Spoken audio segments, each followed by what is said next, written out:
Welcome to the JEMS Report, brought to you by Clarion Events, Fire and Rescue Group, and the Journal of Emergency Medical Services. My name is Ted Lee, and I am the Editor-in-Chief of JEMS Magazine. Along with Jeff Frankel, our Managing Editor, we will be bringing you subject matter experts and leaders in the industry to talk all things pre-hospital medicine. And today we have a very special guest from GMR, Miss Natalie Jobst, to talk about the veterans programs. Thank you for joining us today. Thank you very much for having me today. So for those in the audience that aren't aware of who GMR is and kind of maybe who you are and some of your background, why don't you start off with a little introduction? Thank you. I'll start with an introduction of myself. I am Natalie Jobst, and you can tell from the accent that I am not originally from the United States. I was born and raised in Scotland. There's a story behind that, I promise. I am a military spouse. My husband is an active duty Marine. He is hitting 20 years in the Marine Corps, I believe this November, so we're in this month. And I have always worked in the military space. I am extremely passionate about the military recruitment and retention, and we'll talk about that during this podcast, how very important it is to not just recruit veterans, but to retain them in the EMS industry. I started my career in Scotland as a careers advisor and have worked in the career space for the majority of that time. When I first moved to the United States, like most military families, military spouses in particular, I had to get my home. I had to find where I belonged. And the military community embraced me as an immigrant spouse and someone with a professional career. And they really just took me under their wing and took really good care of me. And I landed in the transition assistance program. And I worked as a transition assistance professional for approximately 5 years. And I've really just moved around in that field since I moved to the United States and built this passion for our service members across all branches of service through my work with the Transition Assistance Program. And my career really just expanded from there. And I've been very fortunate to land here at Global Medical Response because I truly believe, and this is something that military community looks for, they look for organizations that are passionate about veterans and military families. And I find that here at GMR. Global Medical Response has approximately 37,000 employees, and it is the leading industry for air and ground emergency medical services. As a veteran and military community, it is important to me to share that there is about a 15% of our employees are actually veterans. I don't know if you all do the math, but the national average is 6%. So, okay. Yeah.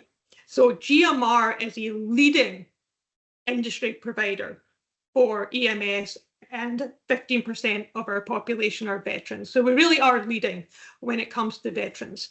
And they recognized by bringing me on board to GMR that we need a designated military program within GMR for the recruitment and retention of veterans. So they brought me on board with my expertise to really expand the program and show our dedication and commitment to this group of individuals. So how long have you been in your role? So how long has GMR been doing this program? Yeah. So they've been doing the military recruitment and outreach really from the get-go. But this designated program as military program manager, I've been in this position for a year and change, roughly a year and change. One of our new programs that we actually have here at GMR is our Skill Bridge program, our Department of Defense Skill Bridge program. And we offer that across all of our business units within GMR. And that's really been a key initiative within GMR because we are really, really good at the veteran piece. We have a lot of candidates who come in that are transitioning out of the military and or veterans. And now we're working really, really hard on the transitioning military piece. So you mentioned the Skill Bridge program. Could you kind of dive into that a little bit more? What's the who, what, where, when, why, and how of this program? Yes, I'd be happy to. So the DoD Skill Bridge program is, the guess is in the name, Department of Defense.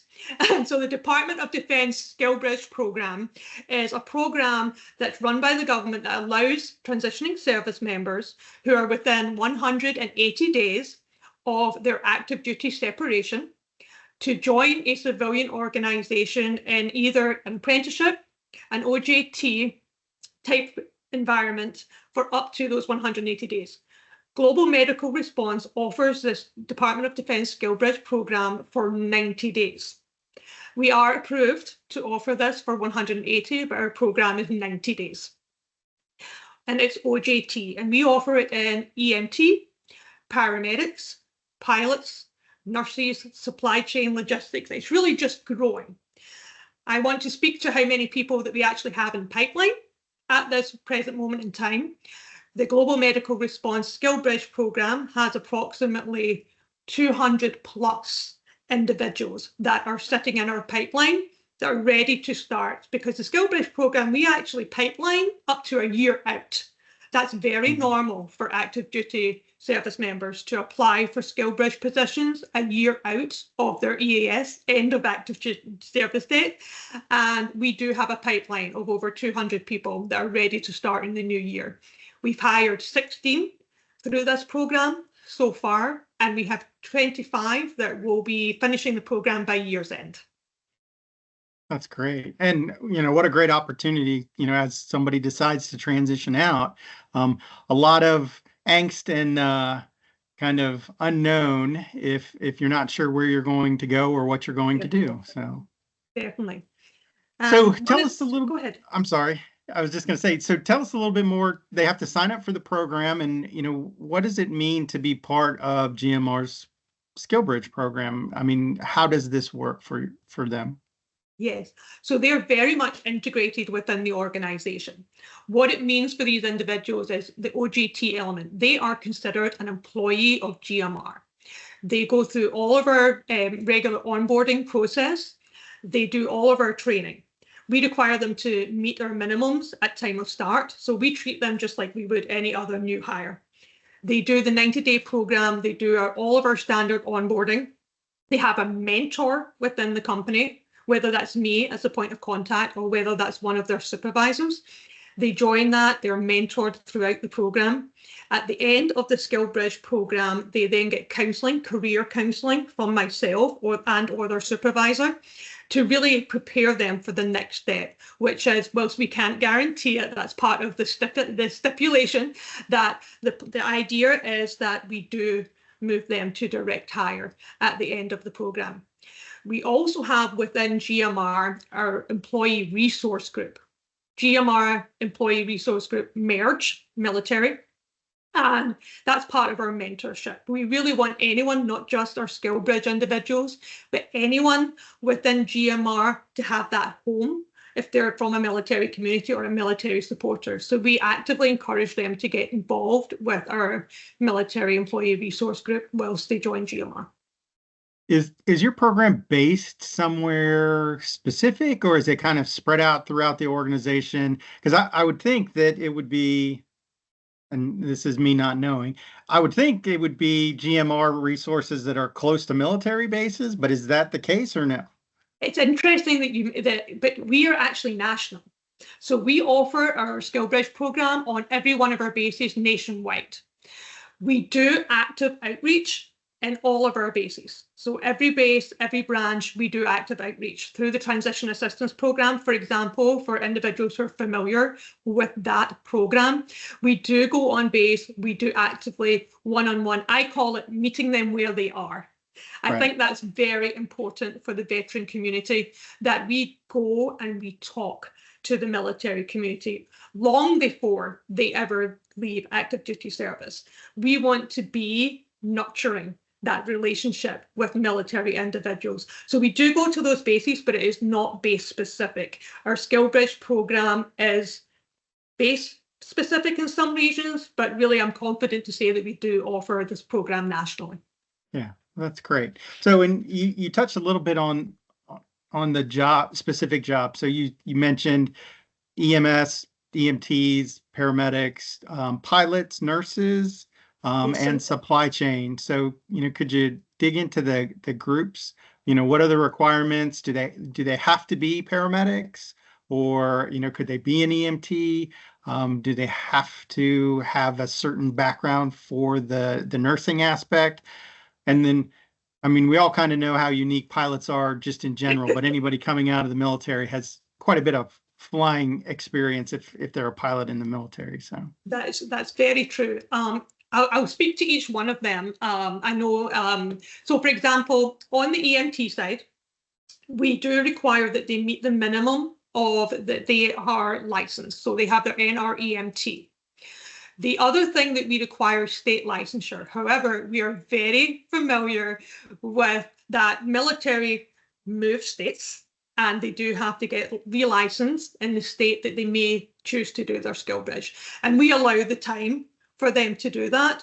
We cannot start them without that particular license, but we make sure that we're providing all of that information up front and that we're given what we call conditional letters of intent in advance of our start date, so they have time to get their license in that state. So on the EMT side, yes, they have to meet our minimums, but we do have wiggle room with state licensure in particular, because we are very aware of the state licensure from one to the other.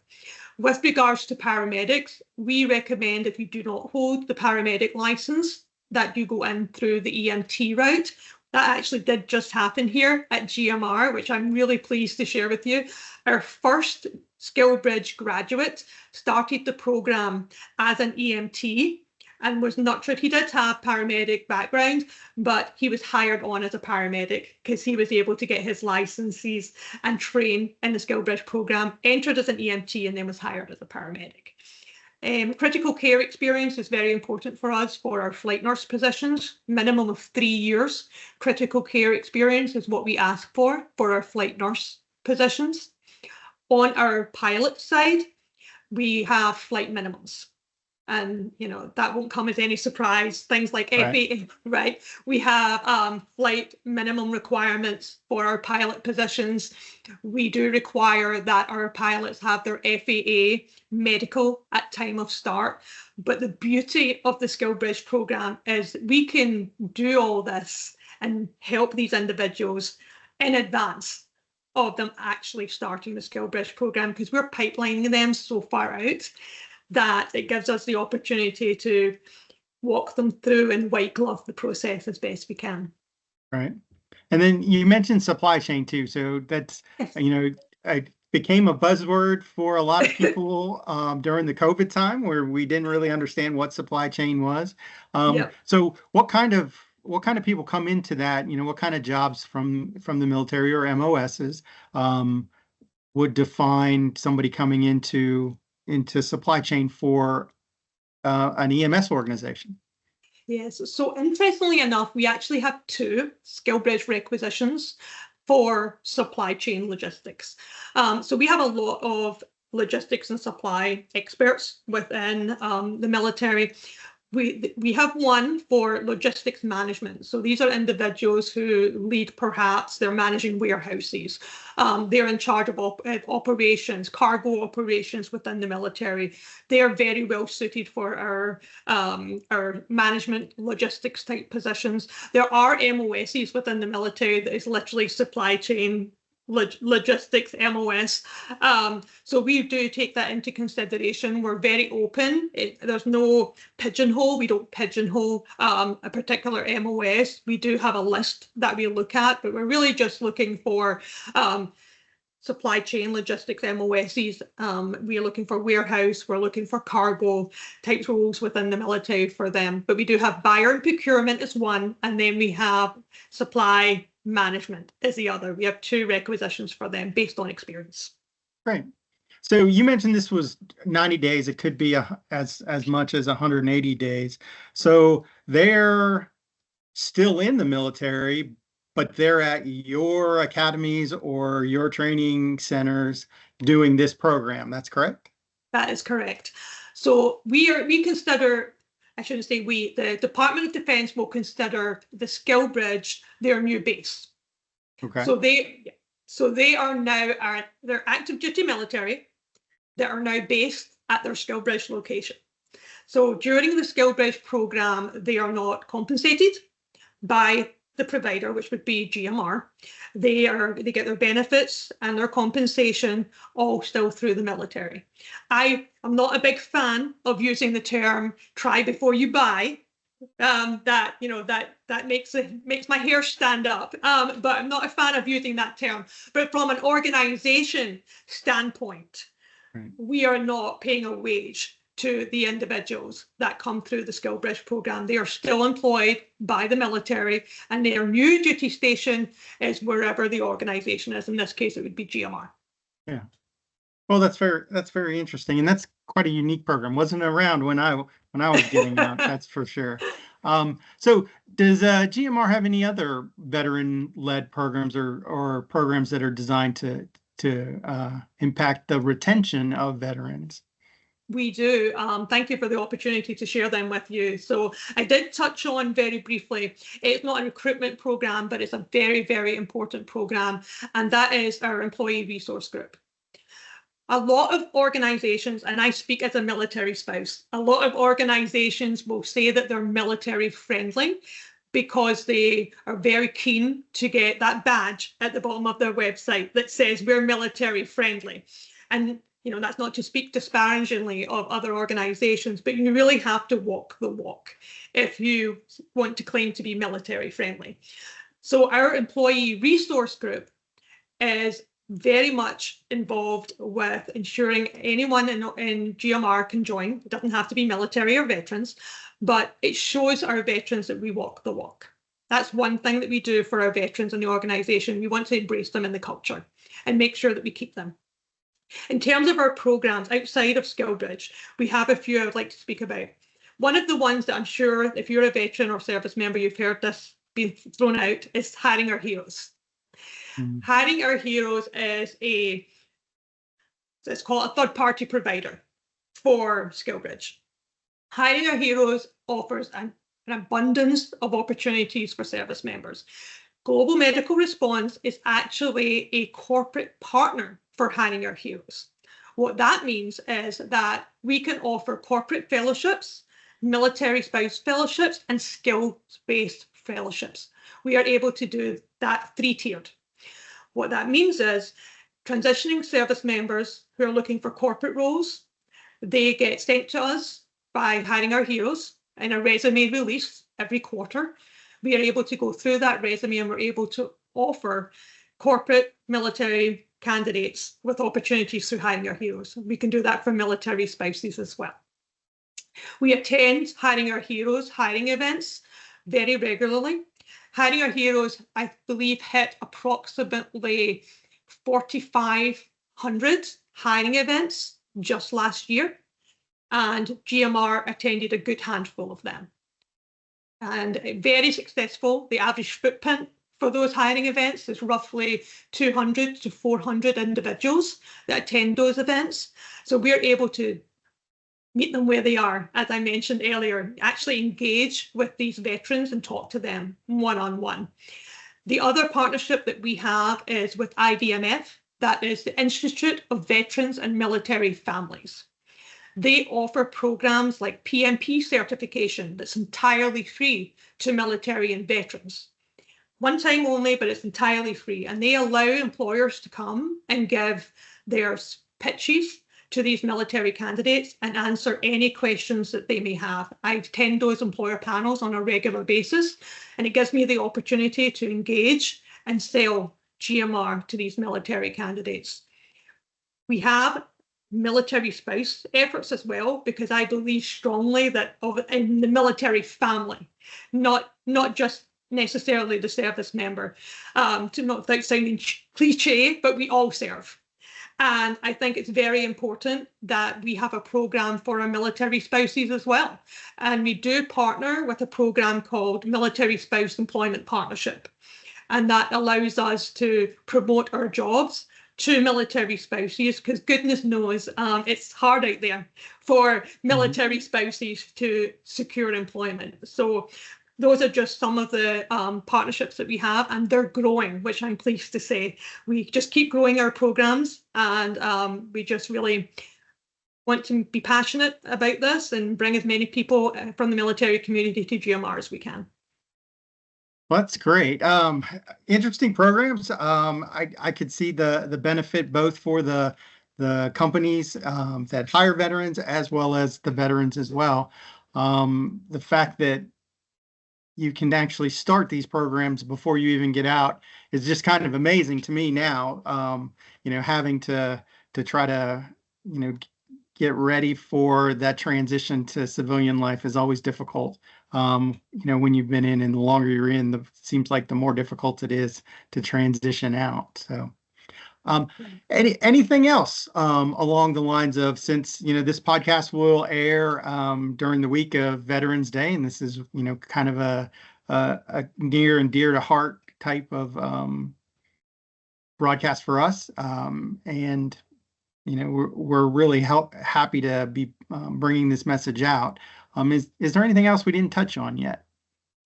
I think what really outside of GMR, and I do know that we want to talk about GMR and we want to bring people to GMR, but if you allow me, I would like the opportunity to share from a personal perspective to the military individuals that you're sharing this podcast with for Veterans Day. I'm married to a veteran, and a lot of veterans in my family, and really just want to share that thank you, truly thank you. It's not easy to do what we do, and by we I mean the military community. You hold the freedoms of a country that I hold dear. Might not have been born here, but it's certainly a country that I hold near and dear to my heart. And really, on behalf of myself as a military spouse, and I'm sure of a grateful GMR, thank you for everything that you do, your families as well. Anything that we can do here as an organization for GMR, I am the point of contact. I am the military program manager here at GMR. Anything I can do to support you in your transition from the military, then please do so. Reach out to me. I'm always open to the conversation. I'm active on LinkedIn, and I almost always connect with anyone who requests to connect with me on LinkedIn.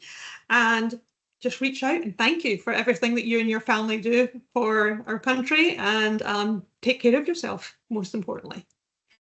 Well, that's great. What a great message. And thank you for your service to the community and everything that you're working on. And again, I really appreciate you taking time out of your busy day to join us. So again, thank you very much. And we'll look forward to hearing more things from you and GMR with the veterans programs. Thank you. My pleasure.